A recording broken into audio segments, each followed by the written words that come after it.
ओम श्री परमात्मने नमः।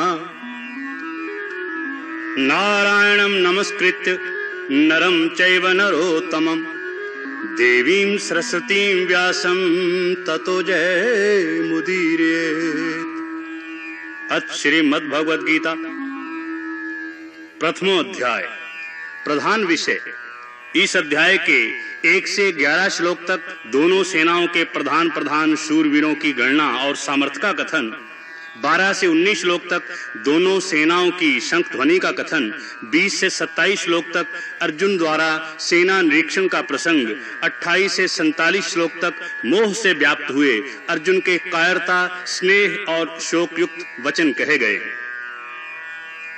धृतराष्ट्रोवाच धर्म क्षेत्रे कुरुक्षेत्रे संवेतायुस्त्वा मामका पांडवश्चैव किम कुर्वत संजय। धृतराष्ट्र बोला, हे संजय, धर्म भूमि कुरुक्षेत्र में इकट्ठे हुए युद्ध की इच्छा वाले मेरे और पांडु के पुत्रों ने क्या किया। संजय उवाच दृष्ट्वा तु पांडवानीकं व्यूढ़ं दुर्योधनस्तदा आचार्यम् उपसंगम्य राजा वचनम् अब्रवीत पश्यैतां पांडुपुत्राणाम् आचार्य महतीं च मूं व्यूढ़ां द्रुपदपुत्रेण तब शिष्येण धीमता। इस पर संजय बोला, उस समय राजा दुर्योधन ने व्यूह रचना युक्त पांडवों की सेना को देखकर और द्रोणाचार्य के पास जाकर यह वचन कहा, हे आचार्य, आपके बुद्धिमान शिष्य द्रुपद पुत्र धृष्टद्युम्न द्वारा व्यूहाकार खड़ी की हुई पांडु पुत्रों की इस बड़ी भारी सेना को देखिए। अत्र शूरा महेशवासा भीमार्जुन समायुधि युयुधानो विराटश्च द्रुपदश्च महारथा धृष्टकेतुश्चेकितानः काशीराजश्च वीर्यवान् पुरुजित कुंती भोजश्च शैव्यश्च नरपुंगवः। इस सेना में बड़े बड़े धनुषों वाले युद्ध में भीम और अर्जुन के समान बहुत से शूरवीर हैं, जैसे सात्यकी और विराट तथा महारथी राजा द्रुपद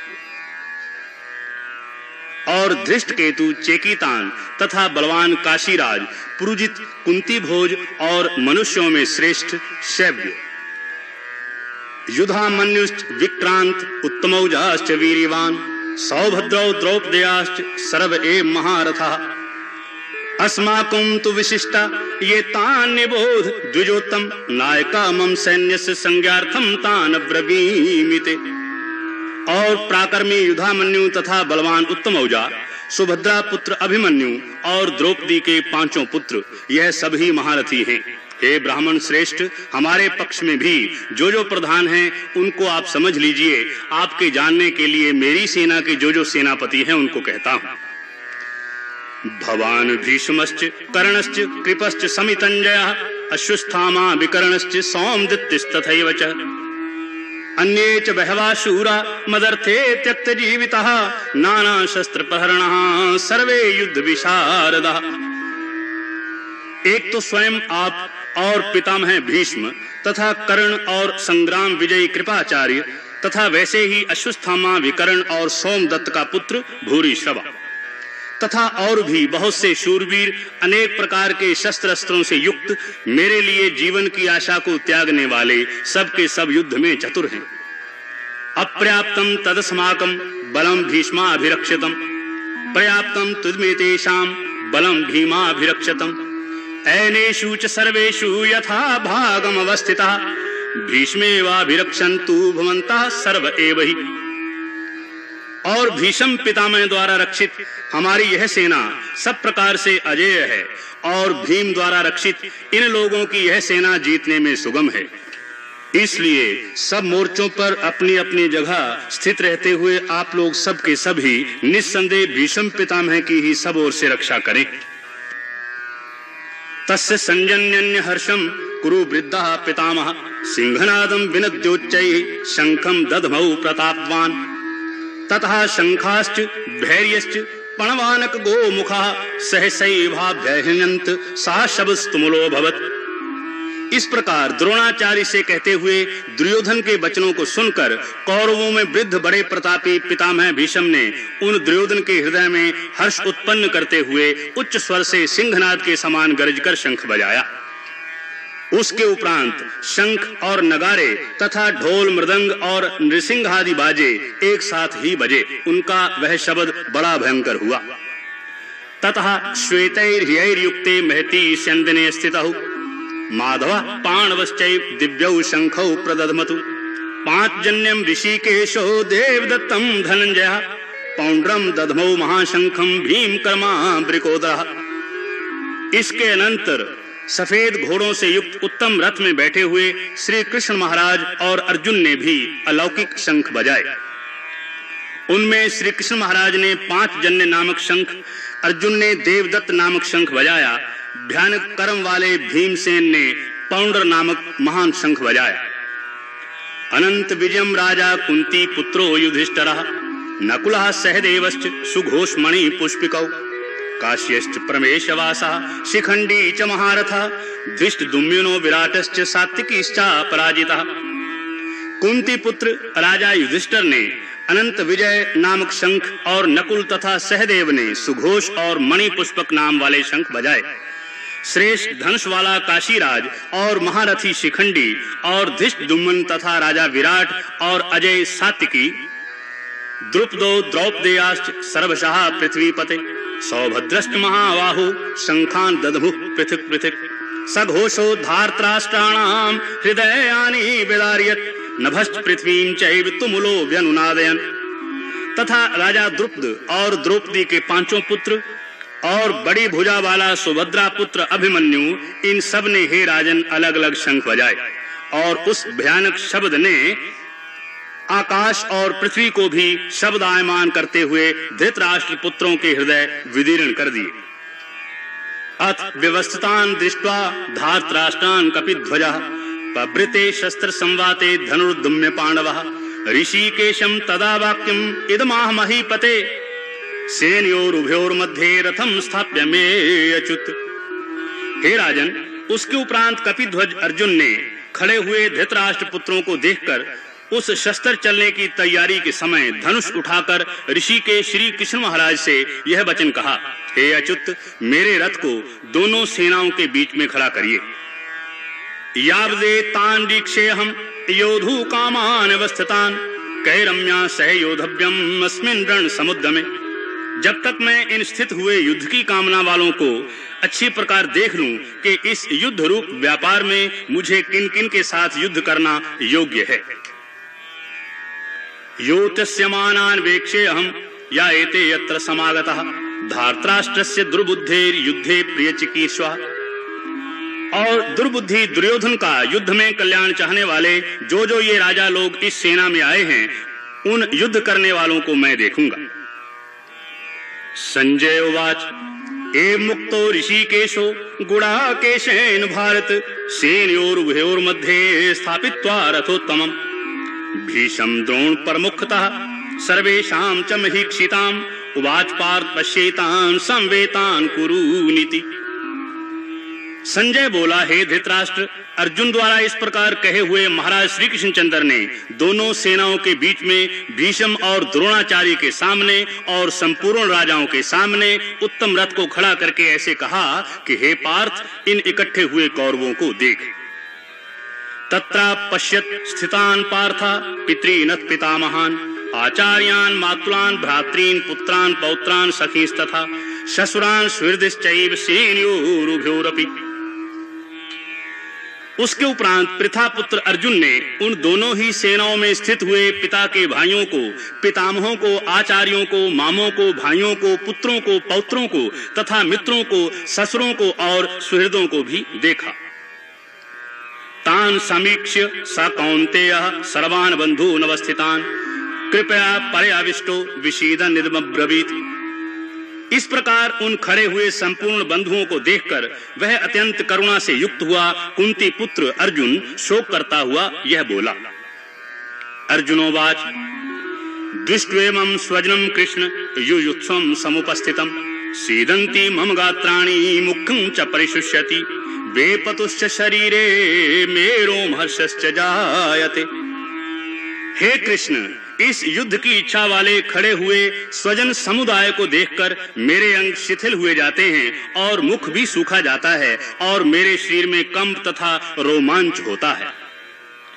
गांडीवं संरस्ते हस्तात् त्वक्चैव परिदह्यते न च शक्नोम्यवस्थातुं भ्रमति च मे मनः निमित्तानि च पश्यामि विपरीतानि केशव न च श्रेयोनुपश्यामि हत्वा स्वजनमाहवे। तथा हाथ से गांडीव धनुष गिरता है और त्वचा भी बहुत जलती है तथा मेरा मन विस्मित सा हो रहा है, इसलिए मैं खड़ा रहने को भी सामर्थ्य नहीं हूँ।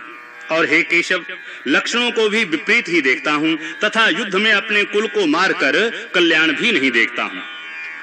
न कांक्षे विजयम कृष्ण न च राज्यम सुखानि च किम नो राज्येन गोविंद किम भोगैर्जीवितेन वा येषामर्थे कांक्षितं नो राज्यं भोगा सुखानि च ता इमे अवस्थितः युद्धे प्राणांस त्यक्त्वा धनानि च।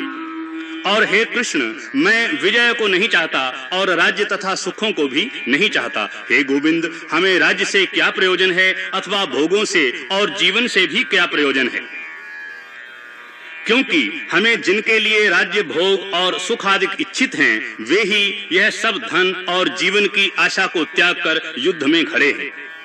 आचार्य पितरः पुत्रास् तथैव च पितामहः मातुलः शशुरा पौत्रा श्यालः संबंधिनस्तथा एतान् हन्तुमिच्छामि घनतोऽपि मधुसूदन अपि त्रैलोक राज्यस्य हेतोः किं नु मही कृते।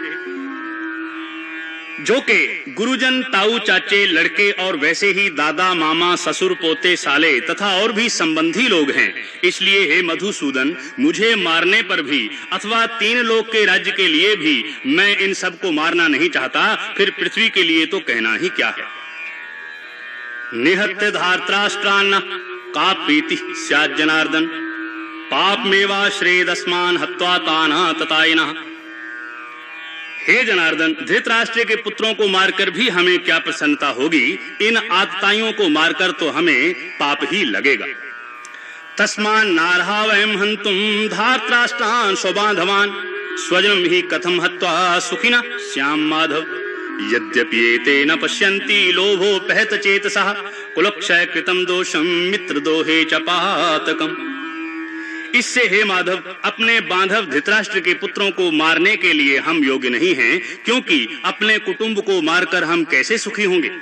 यद्यपि लोभ से भ्रष्ट हुए यह लोग कुल के नाशकृत दोष को और मित्रों के साथ विरोध करने में पाप को नहीं देखते हैं। कथम न गे मस्माभि पापादस्मान् निवर्तितुं कुलक्षय कृतं दोषं प्रपश्यद्भिर्जनार्दन। कुलक्षय प्रणश्यन्ति कुलधर्मः सनातनः धर्मे नष्टे कुलं कृत्स्नम् अधर्मो अभिभक्ति। परंतु हे जनार्दन, कुल के नाश करने से होते हुए दोष को जानने वाले हम लोगों को इस पाप से हटने के लिए क्यों नहीं विचार करना चाहिए, क्योंकि कुल के नाश होने से सनातन कुल धर्म नष्ट हो जाते हैं। धर्म के नाश होने से संपूर्ण कुल को पाप भी बहुत दबा लेता है। अधर्माभिभवात् कृष्ण प्रदुष्यन्ति कुल स्त्रिया स्त्रीषु दुष्टासु वाश्रणे जायते वर्ण संकरः संकरो नरकायैव कुलघनानां कुलस्य च पतन्ति पित्रो येषां लुप्त पिंडोदक क्रियाः। तथा हे कृष्ण, पाप के अधिक बढ़ जाने से कुल की स्त्रियां दूषित हो जाती हैं और हे वाषणेय, स्त्रियों के दूषित होने पर वर्ण संकर उत्पन्न होता है और वह वर्ण संकर कुल घातियों को और कुल को नरक में ले जाने के लिए ही होता है। लोप हुई पिंड और जल की क्रिया वाले इनके पितर लोक भी गिर जाते हैं। दोषैरेतैः कुलघनानां वर्ण संकर कारकैः उत्साद्यन्ते जाति धर्मः कुल धर्माश्च शाश्वता। और इन वर्ण संकर कारक दोषों से कुल घातियों के सनातन कुल धर्म और जाति धर्म नष्ट हो जाते हैं। उत्सन्न कुल धर्माणाम मनुष्याणाम जनार्दन नरके अनियतम वासो भक्ति इत्यनुशुश्रुम। तथा हे जनार्दन, नष्ट हुए कुल धर्म वाले मनुष्यों का अनंत काल तक नरक में वास होता है, ऐसा हमने सुना है। अहोवत महत् पापम कर्तुम व्यवसिता वयम यद राज्य सुख लोभेन हंतुम स्वजन मुद्यता यदि माम प्रतीकारम शस्त्रम शस्त्रपाण्य धार्तराष्ट्रारणे हन्युस्तन्मे क्षेम तरम भवेत। अहो, शोक है कि हम लोग बुद्धिमान होकर भी महान पाप करने को तैयार हुए हैं। जो कि राज्य और सुख के लोभ से अपने कुल को मारने के लिए उद्यत हुए हैं। यदि मुझ शस्त्र रहित ना सामना करने वाले को शस्त्रधारी धृतराष्ट्र के पुत्र रण में मारे भी तो वह मारना भी मेरे लिए अति कल्याणकारक होगा। संजय उवाच ए मुक्त्वार्जुनः संखे रथोपस्थ उपाविष्ट विसृज्य सशरम चापम शोक संविघ्न मानसा। संजय बोला कि रणभूमि में शोक से उद्विग्न मन वाला अर्जुन इस प्रकार कहकर बाण सहित धनुष को त्याग कर रथ के पिछले भाग में बैठ गया। ओम तस्सदिति श्रीमद्भगवद गीता उपनिषदु ब्रह्म विद्यायां योग शास्त्रे श्री कृष्णार्जुन संवादे अर्जुन विषाद योगो नाम प्रथमो अध्याय। हरि ओम तत्सत हरि ओम तत्सत हरि ओम तत्सत।